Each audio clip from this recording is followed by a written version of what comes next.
दोस्तों नमस्कार। आधार क्लासेज के ऑनलाइन प्लेटफॉर्म पे आपका हार्दिक स्वागत है। संविधान सभा की जो टॉप 10 सीरीज हमारी क्वेश्चन की चल रही है उसमें आज हम और महत्वपूर्ण 10 क्वेश्चनों की चर्चा करते हैं। आज के अपने जो क्वेश्चन हैं वो आज की संविधान सभा के साथ साथ संविधान की प्रस्तावना और उद्देशिका पर आधारित क्वेश्चन भी हैं। सबसे पहला क्वेश्चन है, संविधान सभा में एकमात्र दलित महिला सदस्य थी। आपने देखा कि संविधान सभा में टोटल 15 महिलाएं थी। 15 महिलाओं में से दाक्षायणी वेलायुधन एकमात्र दलित महिला थी।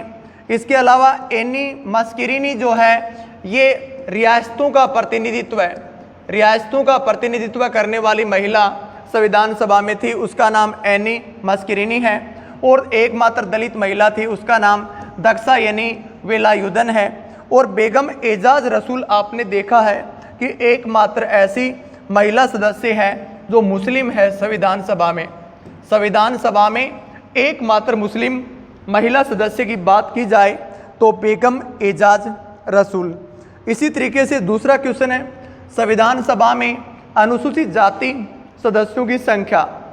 आपने देखा कि टोटल इसमें 389 सदस्य का प्रावधान किया गया, जिसमें कहा गया कि 296 निर्वाचित होंगे, 93 देसी रियासतों से मनोनीत होंगे, 296 में 292 ब्रिटिश प्रांतों से होंगे और 4 चीफ कमिश्नरी एरिया से होंगे। इसमें अनुसूचित जाति एससी के जो सदस्य हैं उनकी संख्या 26 थी और अनुसूचित जनजाति एससी की संख्या 33 थी। संविधान सभा में अनुसूचित जाति की सदस्यों की संख्या पूछा जाए तो 26, अनुसूचित जनजाति सदस्यों की संख्या पूछी जाए तो 33। नेक्स्ट अपना क्वेश्चन है, संविधान निर्माण में कुल कितना खर्चा हुआ। तो संविधान निर्माण में टोटल 64 लाख रुपए खर्च हुए हैं। संविधान के निर्माण में टोटल 64 लाख रुपए का खर्चा आया है। नेक्स्ट क्वेश्चन है, निम्न में से किस शब्द का प्रयोग संविधान की प्रस्तावना में नहीं हुआ है।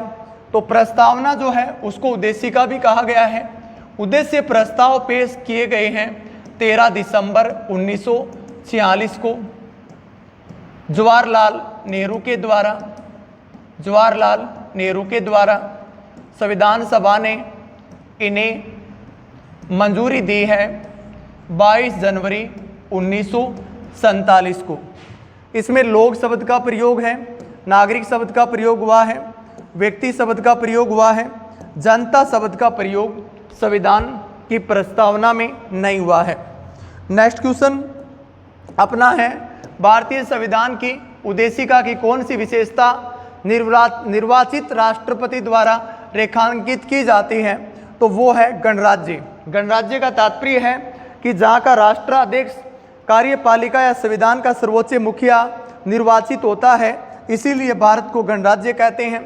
संपूर्ण प्रभुत्व संपन्न का मतलब है कि भारत किसी भी प्रकार से किसी विरोधी सत्ता के नियंत्रण में नहीं है।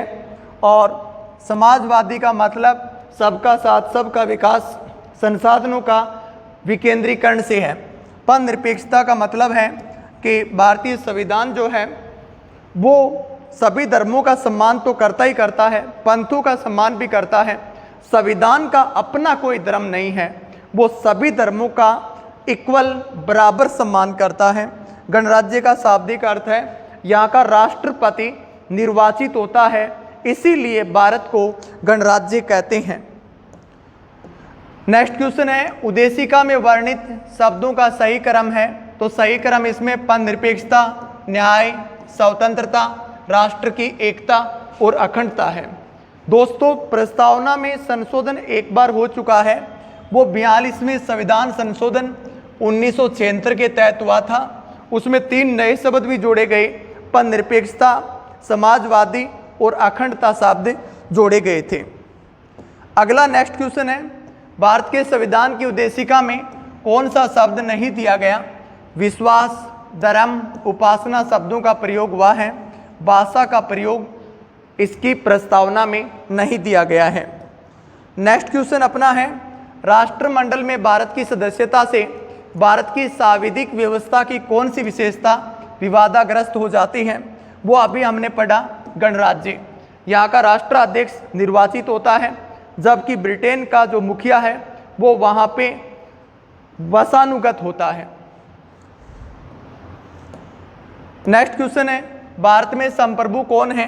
तो भारत में संप्रभु वाली बात हम भारत के लोग, भारत की जनता, शासन यहाँ जनता का चल रहा है, जनता का शासन, लोकतंत्र जनता के शासन पर आधारित है। नेक्स्ट क्वेश्चन है, भारत के संविधान की प्रस्तावना के संदर्भ में हम भारत की सही व्याख्या है? तो हम भारत की सही व्याख्या है, हम भारत में निवास करते हैं, ऐसा कोई प्रावधान नहीं इस संदर्भ लाइन का। संविधान की शक्ति का स्रोत भारत की जनता है, सही बात है। प्रभुत्व शक्ति जनता में निहित है, सही बात है। इस संविधान का निर्माण अंग्रेजों ने नहीं किया, ये भी सही बात है, अंग्रेजों ने संविधान का निर्माण नहीं किया। तो 2, 3 और 4, तो हम भारत के लोग का तात्पर्य है भारतीय संविधान की अंतिम शक्ति जनता में निहित है। भारत का संविधान का निर्माण भारतीय जनता ने किया है, अंग्रेजों ने संविधान का निर्माण नहीं किया। इसी के साथ अपनी ये सीरीज यहाँ पे आप रेगुलर देखते रहें, और आपको अगर अच्छा लगता है तो आप लाइक कीजिए, अगर अच्छा नहीं लगता है तो डिसलाइक कीजिए। धन्यवाद।